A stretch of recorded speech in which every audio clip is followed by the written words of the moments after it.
నేను కూడా చెప్తున్నాను, రూపాయి తీసుకుని సంపూర్ణ జీతం తీసుకుంటాను ఎమ్మెల్యేకి. తర్వాత నేను ఇవ్వాల్సింది ఇచ్చేస్తాను, అది పెద్ద పట్టించుకుని. కానీ ఎందుకు తీసుకుంటానంటే, ఆంధ్రప్రదేశ్ ప్రజల సొమ్మును తింటున్నా ఆ బాధ్యత అనుక్షణం గుర్తు చేసుకోవడానికి. ప్రతి రూపాయికి రేపు పొద్దున నన్ను ప్రజలు చొక్కా పట్టుకుని నిలదీయాలి, అందుకని తీసుకుంటున్నాను. నీకు డబ్బులు ఇచ్చావరా మా ట్యాక్స్ పెయిడ్ మనీతోటి, నువ్వు ఎందుకు పని చేయట్లేదు అని ప్రజలకు హక్కు ఉండాలటడానికి కోసం నేను డబ్బులు తీసుకుంటాను.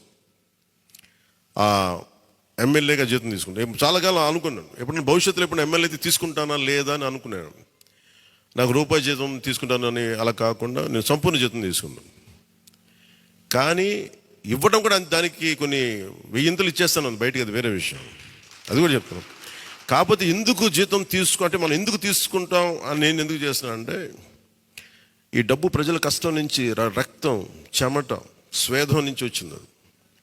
అది ఆ డబ్బు ముట్టుకున్నప్పుడు నాకు బాధ్యత గుర్తు రావాలి, అందుకని నేను అది కూడా నిర్ణయం తీసుకున్నాను. సో మీ అందరికీ కూడా నా ప్రత్యేక ధన్యవాదాలు.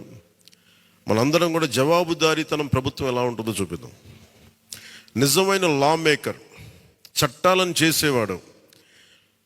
We are all law makers. చట్టాలను చేసేవాళ్ళం, చట్టాలను పరిరక్షించాల్సిన బాధ్యత ఉన్నవాళ్ళం. How a true law maker would be will show them. బలమైన వ్యవస్థను నడిపే వాళ్ళు ఎలా ఉంటారు, భవిష్యత్తులో పొలిటికల్ లీడర్ అవ్వాలంటే చాలా ఇన్స్పిరేషన్ ఇవ్వాలి. మీ అందరినీ ఆ ఇన్స్పిరేషన్ కోరుకున్నాను, ప్రతి ఒక్కరి దగ్గర నుంచి.